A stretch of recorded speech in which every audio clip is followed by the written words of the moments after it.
Fala pessoal, tudo bem? Como é que vocês estão? Vamos corrigir então o nosso simulado. Eu falei que ia corrigir por áudio, mas aí, olha que surpresa legal. Decidi fazer por vídeo, para uma coisa assim mais próxima, aproveitar as redes sociais para a gente se aproximar mais, para que o administrativo não seja aí um pesadelo para você, tá? Vamos lá, questão número 1 do nosso simulado. Na conduta do servidor público, o que poderá consolidar a moralidade do ato administrativo? Será o equilíbrio entre... Bom, essa questão, ela vai exigir que você tenha um conhecimento do Decreto-Lei 1171, que é o Código de Ética do Servidor Público na esfera federal, tá, pessoal? O gabarito dessa questão é a letra D de dado. Tá lá nas regras deontológicas, inciso 3, tá bom? Equilíbrio entre a legalidade e a finalidade do ato. Legalidade, ato de acordo com a lei, e a finalidade seria o interesse público propriamente dito. Tudo bem? Então, espero que você tenha ido bem aí e tenha acertado nossa primeira questão do nosso simulado. Tá aqui, ó.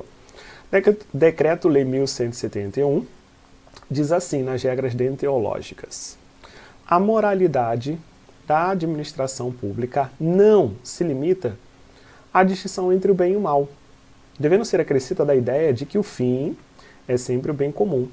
O equilíbrio entre a legalidade e a finalidade, base do nosso gabarito, tá bom? Na conduta do servidor público é que poderá consolidar a moralidade do ato administrativo. Belezinha? Foi? Bacana? Ótimo. Próxima questão diz assim, sobre organização administrativa. A respeito dos órgãos da administração pública direta e indireta, é correto afirmar? Bom, eu quero a certa. Letra A. Fundações públicas são entidades assemelhadas às fundações privadas. Tanto no que se refere à finalidade social, sim, ok, artigo 62 do Código Civil, quanto no que diz respeito ao objeto não lucrativo, sim. Sempre costumamos falar nas nossas aulas aí sobre organização administrativa. Grave que a fundação nunca poderá explorar a atividade econômica, pessoal. Gabarito já é letra A, tudo bem? Poxa, professor, será que é letra A mesmo? Sim. Se você tem dúvida, o que a gente vai fazer agora? Analisar opção por opção para que você possa extrair o máximo de conhecimento dessa questão. Vamos lá, letra B. As autarquias não estão sujeitas a controle da pessoa jurídica que as criou? Logo, essa questão está errada, pessoal. Por que está errado? Veja bem, lembre-se que não há hierarquia entre os entes da administração direta e os entes da administração indireta. De fato, não há hierarquia. Todavia, temos sempre que lembrar daquele nosso famigerado controle, que pode ser chamado de supervisão ministerial, pode ser chamada de tutela administrativa, ou pode ser chamado de controle finalístico, tá? O professor Celso Antônio Badeira de Mello também chama de controle por vinculação, beleza? Lembrando que os entes da administração direta possuem autonomia político-administrativa e os entes da administração indireta possuem autonomia administrativa, tá? Todos são autônomos, todos são independentes. Mas os entes da indireta devem essa ideia de vinculação aos entes da direta, que você chama de, mais uma vez, controle finalístico, supervisão ministerial ou tutela administrativa, tá bom? Então, a letra B está errada ao dizer que não se sujeita a nenhum tipo de controle. Letra C. As autarquias podem ser criadas por decreto? Bem tranquilo. Não podem ser criadas por decreto. Por que não, professor? Porque as autarquias, de acordo com o artigo 37, inciso 19, são criadas por lei ordinária e específica. Logo, não pode ser também letra C. Aqui temos esse erro. E aqui temos esse erro na letra C. Letra D. As sociedades de economia mista são pessoas jurídicas de direito privado? Sim. Instituídas pelo poder público mediante autorização de lei específica? Sim. Sob qualquer forma jurídica? Não. Aqui temos o nosso erro. Por que não, Tiago? Escreva aí no seu material, pessoal, nas suas anotações, que a sociedade de economia mista só pode ser formada na modalidade SA, Sociedade Anônima, exclusivamente, tá bom? E letra E. A aquisição da personalidade jurídica da empresa pública criada no âmbito do Poder Executivo ocorre com a edição do ato. Geralmente decreto? Claro que não. A aquisição da personalidade jurídica é quando ela arquiva os seus atos constitutivos lá no registro civil de pessoa jurídica ou junta comercial, ok? Logo, está errado. Onde está isso, professor? Artigo 45, se eu não me engano, do Código Civil, tá? Logo, quando ele fala aqui, ó, criada por edição de decreto, está errado. É com arquivamento dos atos constitutivos no cartório, tá? Lembra quando a gente trabalha, ou você que já estudou comigo presencialmente, ou até mesmo online, direito administrativo, que eu faço questão sempre de você frisar que a autarquia não precisa ir ao cartório, mas quando eu estou diante de empresa pública, sociedade de economia mista, e a fundação, quando sua criação é autorizada por lei, precisa ir ao cartório, é justamente a ideia de realização do arquivamento dos atos constitutivos lá no registro civil de pessoa jurídica, tá bom? Tem que saber. Gabarito, então, letra A, sem sombra de dúvida, tá, pessoal? Coloquei aqui esse slide, eu vou compartilhar aí no nossos grupos de WhatsApp, tá? Para que você tenha acesso às informações. Vamos lá, número 3. Com relação à administração pública direta e indireta, assinale a opção errada. Quero errado, tá, pessoal? Bom, diz assim. Letra A. Os ministérios são órgãos autônomos? Sim. Lembrando que, de acordo com a posição estatal, Eli Lopes Meirelles classifica como independentes os órgãos de cúpula, autônomo, superiores e subalternos. São as 4 posições estatais de acordo com o professor Eli Lopes Meirelles, tá? E os ministérios estão subordinados diretamente aos órgãos independentes. Então ele chama de autônomo. B. A letra A está certa, tá, gente? Só para seguir na leitura, que eu acabei cortando aqui, eles compõem a administração direta, sim, ok? B. A administração indireta é constituída de serviços atribuídos a pessoas jurídicas diversas da União, e essas pessoas são públicas ou privadas. Tá certo. A autarquia, por exemplo, é sempre de direito público. As empresas públicas, por sua vez, são de direito privado. São vinculadas ao Ministério? Sim. Lembre-se que a administração indireta não se subordina à direta, mas existe um vínculo. Estudamos ainda agora, por sinal. Aí vem, ó. Mas administrativa e financeiramente autônomas. Que questão linda. Muito bom, muito bom, muito bom. Letra C. A administração direta é o conjunto de órgãos integrados na estrutura administrativa da União, a exemplo, aí você tem aqui, ó, tem-se o Ministério da Ciência e Tecnologia, a Controladoria Geral da União, CGU, o Ministério do Desenvolvimento Social e Combate à Fome, entre outros. Tá certo também. Deixa eu pegar aqui, ó. Tentar parar. Tá certo. Tá certo, tá certo, tá certo. D. As pessoas jurídicas integrantes da administração indireta. A autarquia, fundações, empresas públicas e sociedade de economia mista apresentam pontos em comum. São criadas por lei específica? Não, tá errado. Nosso gabarito é letra D de dado. Por quê, Tiago? Veja bem, você tem que gravar, pessoal, o artigo 37, inciso 19, a base para entender a administração indireta. A autarquia será criada por lei. Agora, tendo por base o artigo 37, inciso 19, as fundações têm sua criação autorizada por lei, as empresas públicas, sua criação autorizada por lei, e a sociedade de economia mista, sua criação autorizada por lei. Então, ao afirmar que todas são criadas por lei, logo, a alternativa D está errado, tá bom? Lembrando que a fundação tem aquela peculiaridade, pode ser criada ou autorizada, tá bom? Letra E. É possível a existência em plano federal de entidades da administração indireta vinculadas ao legislativo e ao judiciário? Sim, isso é uma briga na doutrina, mas prepondera o entendimento que sim, tá, pessoal? Por quê? Artigo 37, caput. Lá está dito, a administração pública de quaisquer dos poderes, da União, Estado, DF, município, obedecerá os princípios da legalidade, impessoalidade, moralidade, eficiência e impessoalidade. Tá? Então, quaisquer dos poderes. Logo, é possível ter, sim, uma administração pública indireta vinculada ao legislativo ou ao judiciário. Tá, pessoal? Existe no Brasil hoje? Que eu saiba, não. Tá? Já teve uma autarquia vinculada ao judiciário, tá? No Nordeste, se eu não me engano, na Bahia. Acabou, tá? A pedido do CNJ. Tá aqui, ó, artigo 37. Somente por lei específica poderá ser criada a autarquia. e é autorizada a instituição de empresa pública, sociedade de economia mista e da fundação, tá bom? Próxima questão número 4. Não é atividade típica da polícia administrativa, poder de polícia. Vamos lá. Eu quero uma que não se coaduna com o termo poder de polícia administrativa. Aplicação de sanções aos concessionários de serviço público pela inadequação do serviço. Já é o gabarito. Quando eu tenho sanções aplicadas a concessionário, é o poder disciplinar, tá, pessoal? Muito bem. Fácil assim, professor? É. Letra B. Imposição de obrigações aos particulares, poder de polícia. Outorga de autorizações e licenças, poder de polícia. Está no âmbito do consentimento de polícia, tá?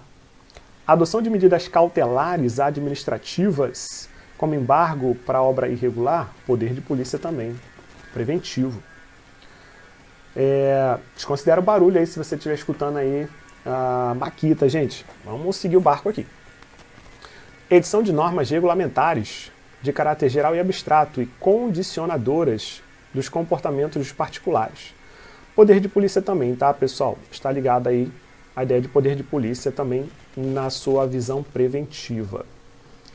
Muito bem. Gabarito letra A. Por quê, Tiago? Quando eu tenho um concessionário sofrendo uma sanção por inadequação na prestação de serviço, a professora de Pietro, a professora Lopes Meirelles, a doutrina clássica vai dizer que nesse caso há um vínculo jurídico específico entre o concessionário e a administração pública.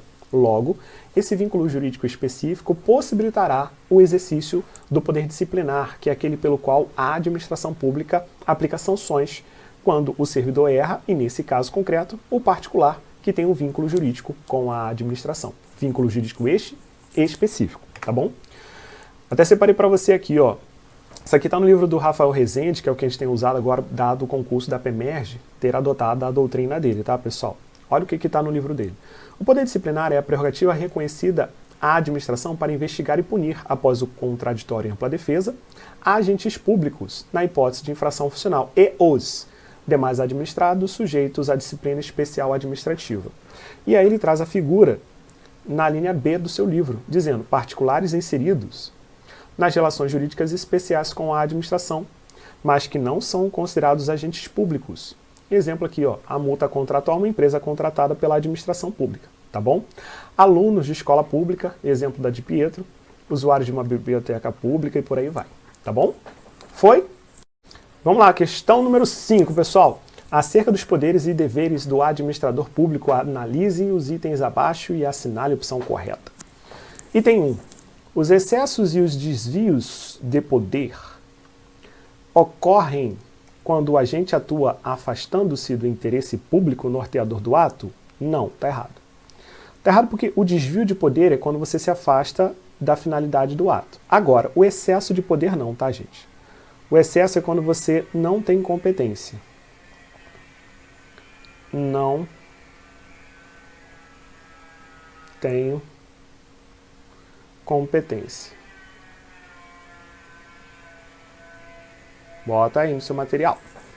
Item 2. O controle judicial dos poderes administrativos não se figura tão somente nos atos de natureza vinculada, podendo recair sobre os atos discricionários? Claro que sim, tá?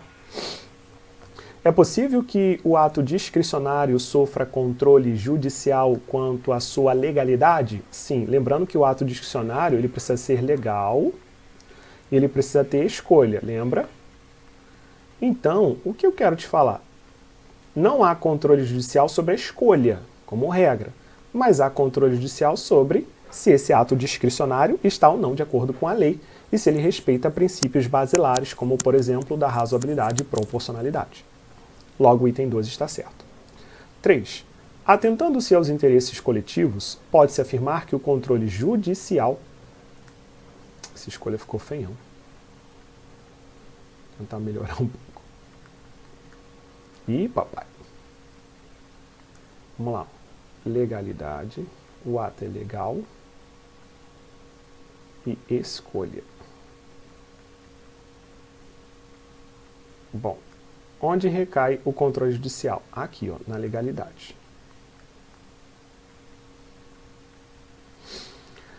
Retomando o item 3. Atendendo-se aos interesses coletivos, podemos afirmar que o controle judicial poderá recair sobre a avaliação de conveniência e oportunidade? Não. O judiciário não pode entrar no mérito administrativo, tá, pessoal? Logo, o item 3 está errado. Então, eu tenho o item 2 que está certo, 1 e 3 que está errado. Bom, não pode ser a letra A, não pode ser a letra B, não pode ser a C. O gabarito é a letra D, porque ele fala aqui, ó, 1 e 3 estão errados, tá bom? Vamos lá. Coloquei aqui a diferença do excesso, do desvio, e coloquei aqui o que diz o professor Carvalhinho Filho no seu livro, tá? Ainda que os atos discricionários possam sofrer controle judicial quanto aos elementos vinculados, em regra, não se pode sofrer tal controle quanto ao mérito do ato administrativo, ou seja, quanto à conveniência e oportunidade, tá bom? Agora, pode sofrer numa interpretação ao contrário do que está no livro dele? Eu posso sofrer sim, ó, atos discricionários, ainda que esses atos possam sofrer quanto aos elementos vinculados. Controle judicial quanto à legalidade do ato, gente, tá bom? 6. A respeito do vício do ato administrativo, é correto afirmar que... Bom, sexta questão, como é que vocês estão até agora? Espero que as outras 5 você tenha gabaritado aí, tá? Letra A. O vício quanto ao motivo só se configura ante a falsidade do motivo? Bom, esse só está errado, tá? A doutrina fala que o vício no motivo ele pode ser por motivo falso ou motivo inexistente.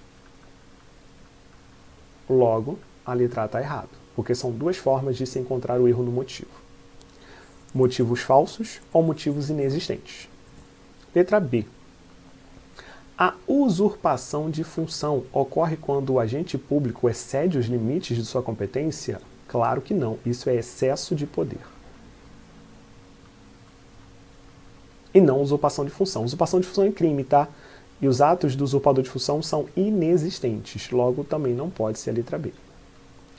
Letra C. Aplica-se plenamente a teoria das nulidades do direito civil? Se eu não me engano, artigo 186 em diante, que vai trazer as nulidades do direito civil em relação a negócio jurídico. Aplica-se plenamente ao vício do ato administrativo? Não. Direito civil é direito privado, gente. E direito administrativo é direito público, como regra. Então, a estrutura do ato administrativo, em que pese ter nascido no direito civil, lá de 1916, com ele não se coaduna, principalmente plenamente, tá? A teoria das nulidades lá não são as mesmas regras que serão aplicadas na teoria das nulidades aqui, tá bom? Artigo 104 do Código Civil vai falar sobre ato jurídico. Hoje, lá não tem bem um ato jurídico. Hoje, o que você estuda em Direito Civil no artigo 104 é negócio jurídico, tá? Forma prescrita ou não defesa em lei, tem que ser realizada por agente capaz. O objeto deve ser lícito, possível, determinado ou determinado, de forma prescrita ou não defesa em lei.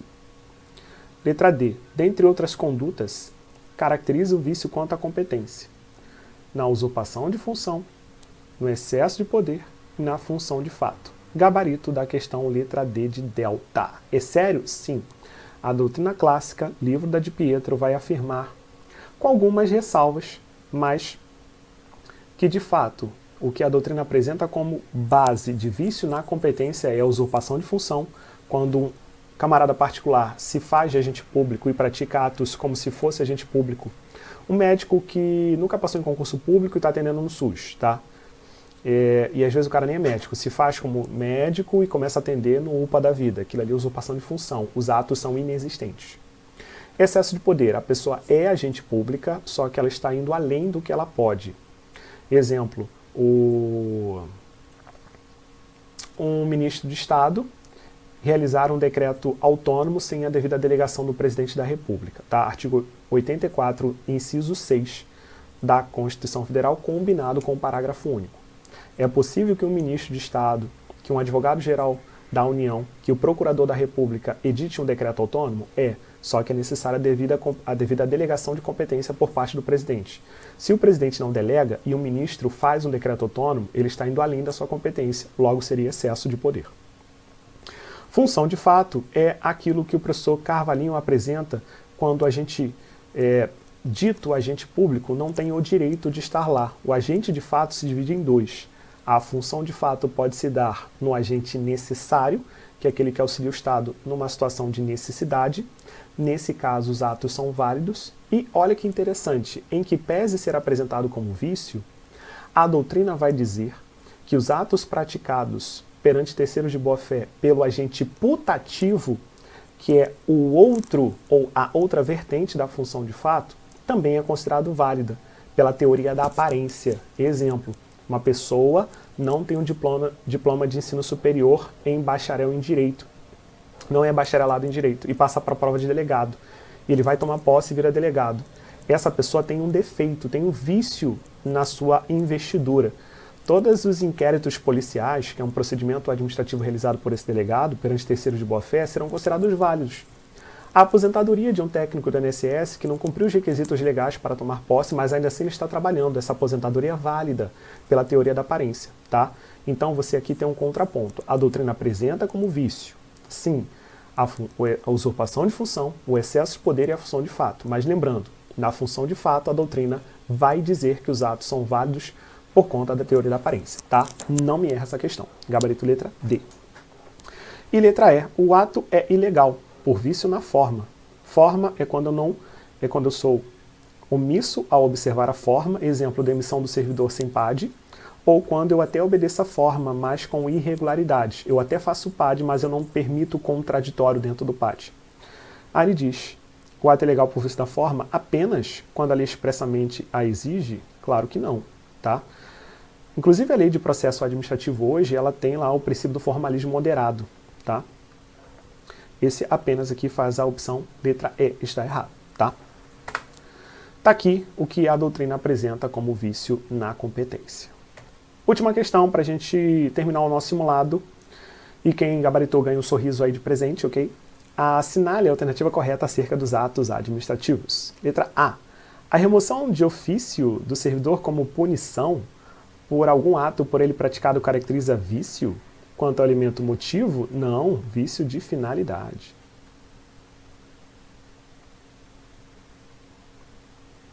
Letra B. É possível o controle judicial da discricionariedade administrativa, desde que se respeite os limites assegurados pela lei à atuação da administração? Sim, claro que sim. Lembre-se que eu posso analisar a discricionariedade quanto os seus parâmetros legais, ok? Suspensão do servidor, 1 a 90 dias. Eu posso analisar se essa suspensão foi razoável, foi proporcional ao caso concreto? Posso. Então eu posso analisar sim, dentro de preceitos constitucionais e legais, principalmente principiológicos, se essa discricionariedade respeitou ou não a lei, tá bom? Gabarito letra B. Letra C. Ato administrativo complexo é o que resulta da manifestação de 2 ou mais órgãos. Tá, até aqui estamos bem. Havendo vontade de um instrumental? Não, aqui está errado, isso aqui é ato composto. Em relação ao outro, o que dita como principal. No ato complexo não tem um ato principal e outro secundário, os dois são principais, tá bom? Exemplo, nomeação de ministros do STF. O presidente indica e é sabatinado pelo Senado, 2 vontades distintas para formar um ato. D. O ato administrativo discricionário tem como limite os costumes administrativos? Não, tem como limite a própria lei. Exemplo, o servidor pode ser suspenso de 1 a 90. Quem estabelece essa discricionariedade? A lei.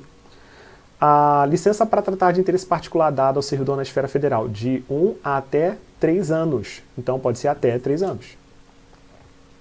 Letra E. A inversão do ônus da prova, característica do direito administrativo, relaciona-se com a autoexecutoriedade? Não, relaciona-se com a presunção de legalidade ou legitimidade. Presunção de legitimidade.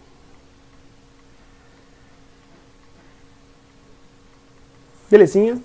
E aqui nós fechamos o nosso simulado, espero que você tenha ido bem, tá? Até um próximo simulado e nos vemos aqui nos nossos grupinhos trocando informações sobre essa matéria linda que é Direito Administrativo. Um beijo no coração, até a próxima, tchau, tchau!